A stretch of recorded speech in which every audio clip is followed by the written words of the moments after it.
एक ऐसे शख्सियत हमारे सभागार में उपस्थित है, उनको सर्वप्रथम मैं प्रणाम करता हूं। वे प्रवीण चंद्र छाबड़ा जी, जिनका इज 95 ईयर ओल्ड। देखिए कैसा जज्बा है उनमें आज भी। जिस अखबार को उन्होंने जन्म दिया था, उस अखबार में लगातार उनके खिलाफ में भी छप के आता था और वे कहते थे कि आप अपना काम करिए, मैं अपना काम करता हूं। कि हमारा जो परिवार है ये आजादी की लड़ाई से कांग्रेस का है और कांग्रेस का ही है आज भी, मगर उसकी झलक आपको हमारे अखबार में कहीं नजर नहीं आएगी। आज की इस कार्यक्रम में शुरू करने के पहले मैं यहाँ पर एक ऐसे शख्सियत हमारे सभागार में उपस्थित है, उनको सर्वप्रथम मैं प्रणाम करता हूं। वे प्रवीण चंद्र छाबड़ा जी, जिनका इज 95 ईयर ओल्ड। देखिए कैसा जज्बा है उनमें आज भी। जहां भी कलम की बात होती है, पत्रकारिता की बात होती है, वे खुद चले आते हैं। हमारे दूसरे मित्र पदम मेहता जी, यहां पर दो शख्सियत और है, उसमें से एक चले गए उनका कार्यक्रम होने के कारण से, विश्व मोहन भट्ट, जिनको पद्मश्री, पद्म भूषण और पद्म विभूषण से नवाजा गया है। तो दूसरे यहाँ पर शख्सियत उपस्थित है अहमद हुसैन, मोहम्मद हुसैन, जिनको भारत सरकार ने पद्मश्री से नवाजा है। और वे मेरे लिए और खास इसलिए भी है कि मेरे गजल को आपने गाया है, उसकी रिकॉर्डिंग भी हुई है,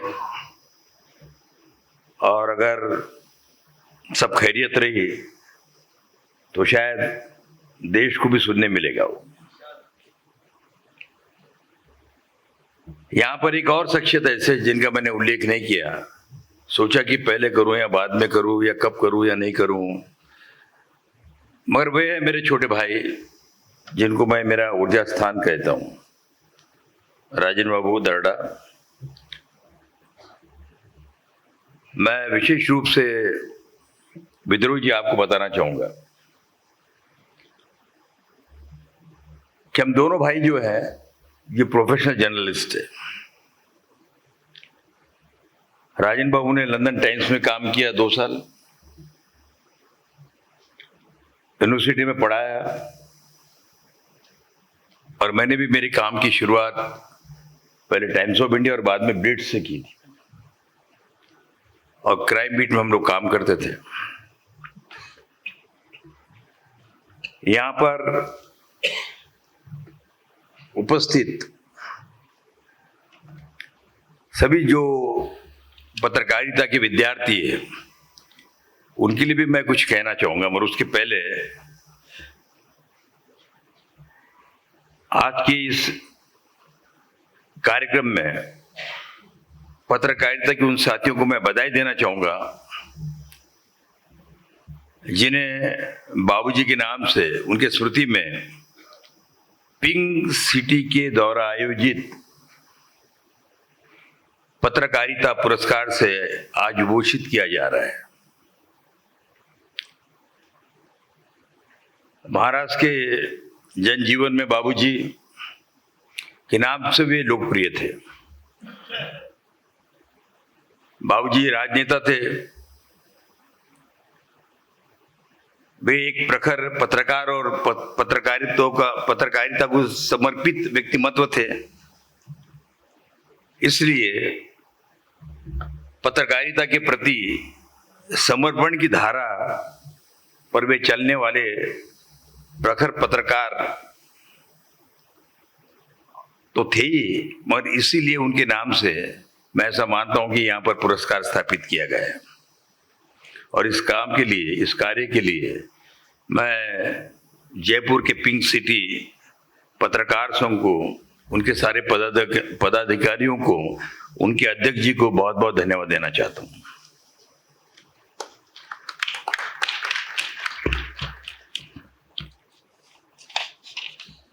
मित्रों, बाबूजी का व्यक्तित्व तो कैसा था, इसके कुछ उदाहरण मैं आपके सामने रखना चाहूंगा।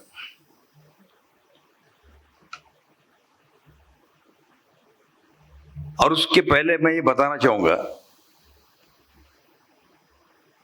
हमने इसके पहले भी यहां पर पत्रकारिता पुरस्कार के कार्यक्रम हैं और उसमें अलग अलग पत्रकारों को जो पुरस्कार मिला है उनका चयन भी पत्रकारों ने किया है। हम लोगों का कहीं भी हस्तक्षेप नहीं था। जब लिस्ट आती तब हमें पता चलता कि कौन है। और यही प्रकार से हमारे जितने अवार्ड भी होते हैं, Maharashtra of the year award होता है, उसकी टोटल इंडिपेंडेंट ज्यूरी होती है और उसमें से अलग अलग क्षेत्रों के लोगों को सम्मानित किया जाता है। तो पार्लियामेंट का जो अवार्ड होता है, उस पार्लियामेंट के अवार्ड में भी उसकी ज्यूरी उसके लिए काम करती है और उसमें छोटे मोटे लोग नहीं होते हैं। वहां पर आडवाणी जी ने उसकी अध्यक्षता की है, मुरली मनोहर जी ने किया है, फारूक साहब ने की है, शिवराज पाटिल साहब ने की है, अनेक लोगों ने उसकी की है। निष्पक्ष ढंग से अलग अलग क्षेत्रों के लोग उसमें शामिल होते हैं और उसका पुरस्कार दिया जाता है।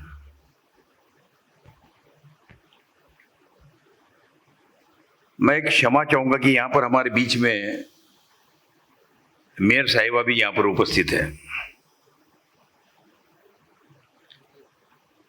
उपस्थित थी भी है, तो अभी वे गई है, तो उनको भी मैं श्रीमती कुसुम यादव जी को भी धन्यवाद देता कि वे यहां पर पधारी थी। पहले स्वतंत्रता दिवस पर बाबूजी द्वारा प्रकाशित लोकमत में एक स्वतंत्रता विशेषण निकलता था और जिसमें बाबूजी ने लिखा था कि केवल राजनीतिक आजादी ही प्राप्त नहीं है, केवल राजनीतिक आजादी ही पर्याप्त नहीं है जब तक गरीबी, भूख, अशिक्षा, सांप्रदायिकता जैसे अभिशापों से देश मुक्त नहीं कराया जाता है, तब तक स्वतंत्रता का मूल लक्ष्य हासिल नहीं हो सकता। बाबूजी की यही पंक्तियां आज भी हमारे लिए मार्गदर्शक है और मैं लोकमत समूह का चेयरमैन के नाते एडिटोरियल बोर्ड के ये आश्वस्त आपको करवाना चाहता हूं और हम करते भी हैं कि हमारी जो लड़ाई है, ये गरीबी, भूख, अशिक्षा, सांप्रदायिकता के खिलाफ में निरंतर संघर्षरत रहती है। मैं कुछ प्रसंग आपको बताना चाहूंगा मेरे, कि बाबूजी कांग्रेस से सच्चे सिपाही थे, लेकिन उन्होंने अखबार को राजनीति का माध्यम कभी नहीं बनने दिया। जब वे उद्योग मंत्री थे तब किसी बात पर विधानसभा में जबरदस्त हंगामा शुरू हुआ, बाबूजी के खिलाफ में आरोप लगते रहे। 2 दिन तक हाउस बंद होते रहा, मगर पहले दिन की खबर क्या जाएगी, ये सबसे पहले हमारे लिए चैलेंज था। हमारे जो एडिटर थे वो मेरे पास आए, वो पूछने लगे, दलवी साहब, कि विजय बाबू ये आज दिन भर हंगामा हो रहा है, हम क्या हेडलाइन देंगे इसकी, और बाबूजी के खिलाफ में हो रहा है। हम भी थोड़े अचरज में थे, हम भी सोच रहे थे क्या और किस प्रकार से दिया जाता है।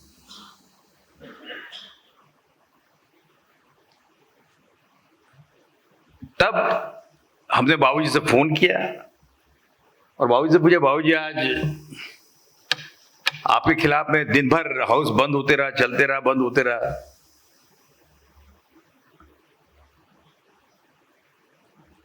तो आज के अखबार में न्यूज कैसी जाएगी, किस प्रकार का हेडलाइन होगा उसका। तो वो बोले कि आप अगर मुझे हटा दोगे तो क्या करोगे आप, अगर मैं उस जगह नहीं तो आप क्या करोगे, वो आप अपना काम करिए। दूसरे दिन बाबूजी के खिलाफ में 8 कॉलम की हेडलाइन थी। ये बात और थी कि दूसरे दिन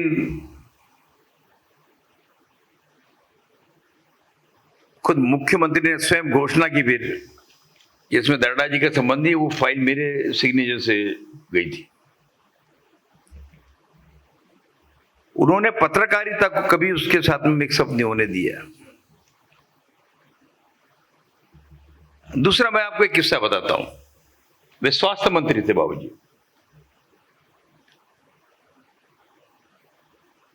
राही भिड़े नाम की हमारी जूनियर पत्रकार थी उस जमाने में, और हापकिन इंस्टीट्यूट जो है दवाइयां बनाता है, उस इंस्टीट्यूट में ठीक काम नहीं चल रहा था। तो लोकमत में उसके खिलाफ में लगातार सीरीज चल रही थी। विधानसभा का सत्र शुरू हुआ और लीडर ऑफ अपोजिशन ने कहा कि दर्डा जी मैं नहीं बोल रहा हूं, ये आपके अखबार में लिखा हुआ है कि कितनी अव्यवस्था है वहां, कितनी धांधली है वहां पर, कितनी गड़बड़ी चल रही है वहां पर, और वहां उस विषय पे भी लेके, दवाइयों को विषय पे लेके दिन भर हाउस में हंगामा चलते रहा, विधानसभा स्थगित होती रही।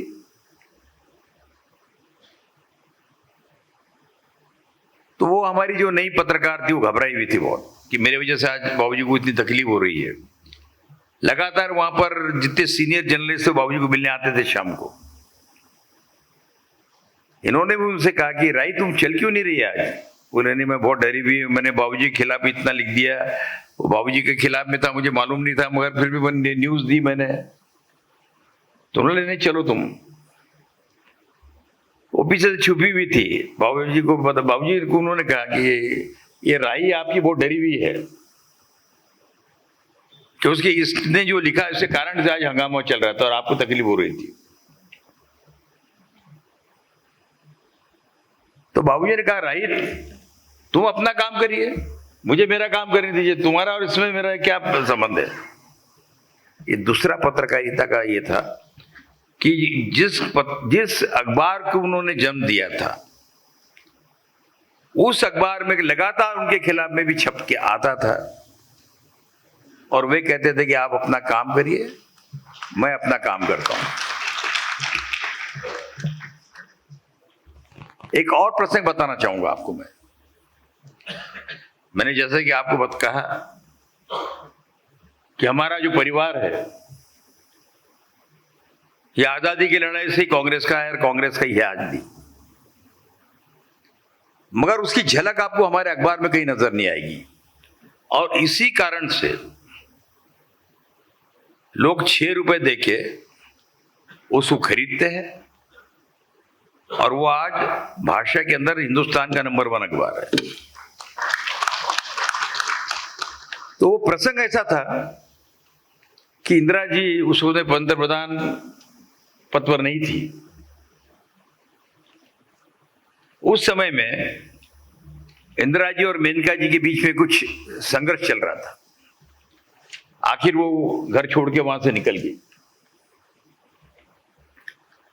और निकल जाने के बाद में लोकमत के अंदर एक शिक्षित आया था।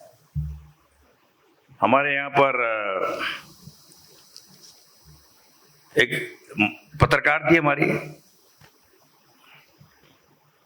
मुझे नाम याद नहीं आ रहा अभी उनका, और उन्होंने सीमा साखरे, और उसने हेडिंग में ये दिया कि इंदिरा गांधी कास्ट सासू। अब जैसी हेडलाइन आई तो वो तो विरोधियों के बीच में भी खलबली मची। इतना हार्श हेडिंग लोकमत के अंदर है। लगातार हमारे जो बाबूजी के मित्र थे उन्होंने फैक्ट्स, उस जमाने में फैक्ट चलता था, इंदिरा जी को वो सब साहित्य पहुंचा दिया है। इंदिरा जी ने भी पढ़ा और बोले क्या है सब, तो उन्होंने सीधा वसंत साठे को फोन किया और वसंत साठे को पूछा कि ये क्या लिखा है मराठी में। तो उन्होंने कहा कि नहीं कुछ थोड़ा सा हार्श है। नहीं, क्या लिखा क्या है? अब कास्ट सासू का मतलब एक डाकन सासू।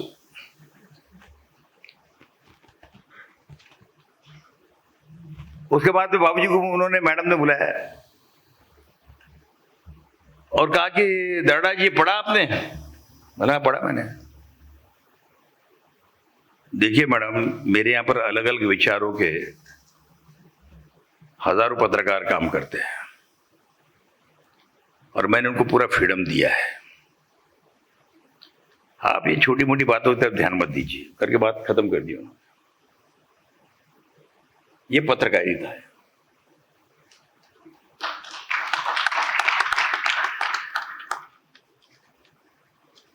मुझे नहीं लगता है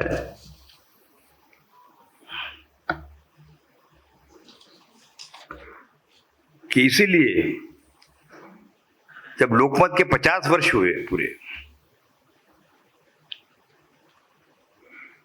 तब भारत सरकार ने बाबूजी के ऊपर एक स्टैम्प निकाला और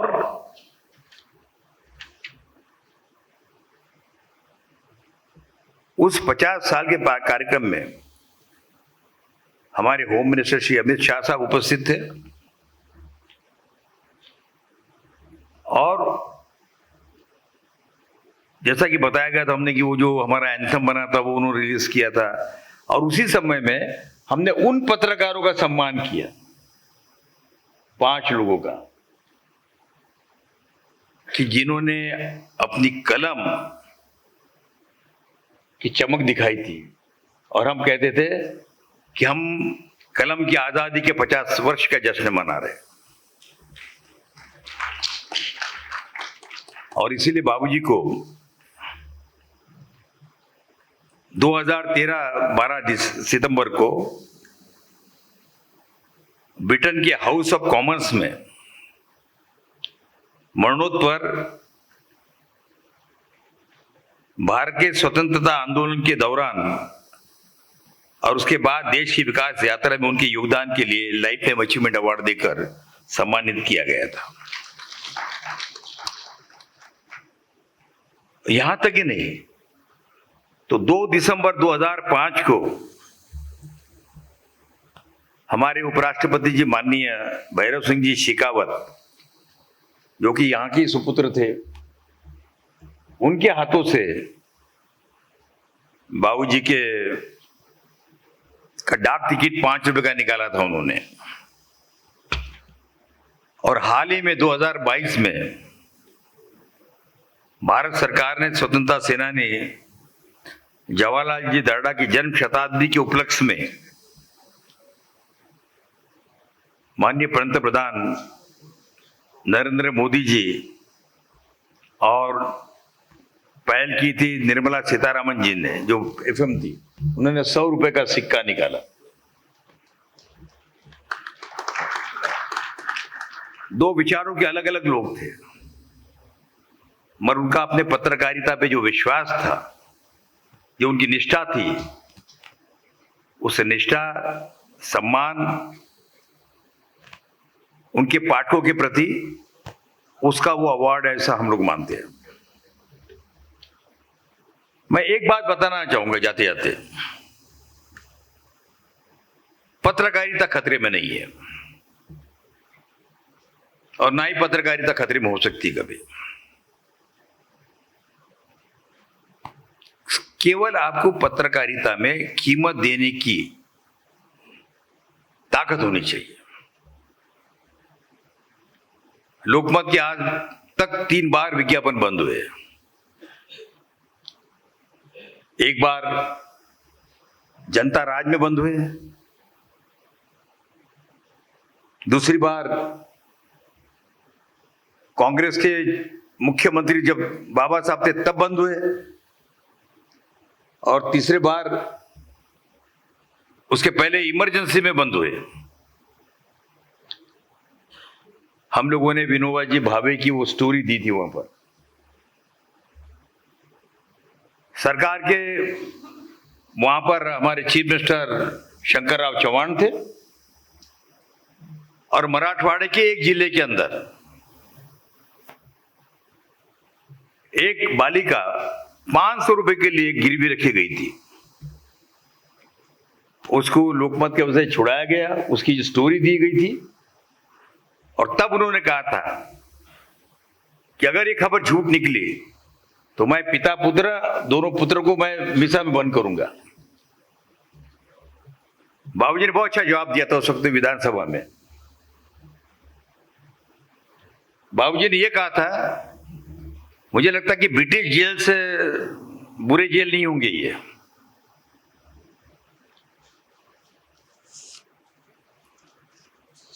लोकमत की पत्रकारिता रही है। और मुझे विश्वास है कि हमारी जो तीसरी पीढ़ी भी जो है, जिसके अंदर देवेंद्र, ऋषि और करण कर रहे हैं, वो भी उतनी निडर ढंग से आज भी बिना किसी दबाव के काम कर रहे हैं, करते रहेंगे। मैं फिर एक बार आप सभी अतिथियों को यहां पर पधारने के लिए, और विशेष रूप से पत्रकारों और खासकर मीडिया के विद्यार्थियों को के प्रति आभार व्यक्त करना चाहता हूं। उन सभी पत्रकार साथियों को बधाई देना चाहता हूं जिन्हें आज नवाजा जाने वाला है, और खासकर मैं जूरी के वरिष्ठ सदस्यों को, वरिष्ठ पत्रकार श्री गुलाब बत्रा जी, पिंक सिटी प्रेस क्लब के अध्यक्ष श्री वीरेंद्र सिंह राठौड़ जी, और वरिष्ठ पत्रकार श्री आनंद चौधरी जी के प्रति आभार व्यक्त करना चाहता हूं, जिन्होंने बड़ी सजगता से एक एक प्रविष्टि को परखा, एक मत से चयन किया।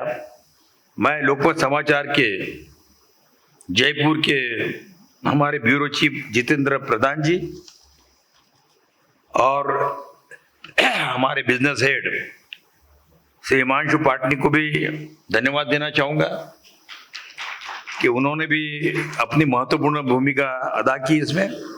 साथ ही मेरे साथ में यहाँ पर आए हुए हमारे वरिष्ठ संपादक श्री विकास मिश्रा जी लोकमत समाचार, और हमारे संपादक श्री रविंद्र भजनी जी, और हमारे प्रेसिडेंट श्री ओम प्रकाश जी केला, उन्होंने भी यहाँ पर ही अपना एक छोटा सा घर बना लिया है। एक बात मैं आपके गवर्नर साहब के बारे में बता सकता हूं।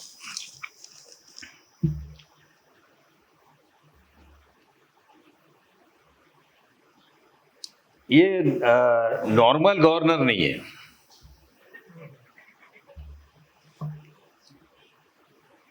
साहब ये समय के और अनुशासन के बहुत पाबंद। ये जब विधानसभा के स्पीकर भी थे, जब इस कुर्सी पे बैठ जाते वो, तब फिर वो अपने आप की भी नहीं सुनते।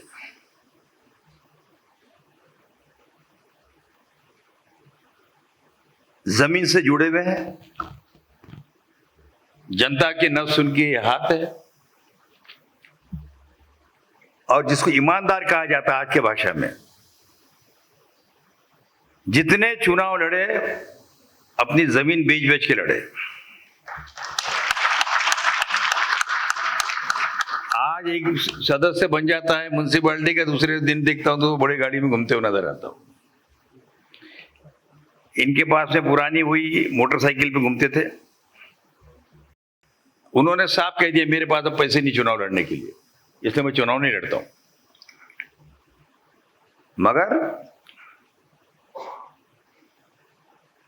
एक आदमी कैसा होना चाहिए, एक व्यक्तिमत्व कैसा होना चाहिए, तो सारे लोग, चाहे वो किसी भी पक्ष के होंगे, किसी भी पार्टी के होंगे, किसी भी पक्ष के होंगे, नाना के पास में पूछने के लिए जाते हैं कि नाना, कांग्रेसी भी है, मैं कांग्रेसी की बात कर रहा हूं आपको,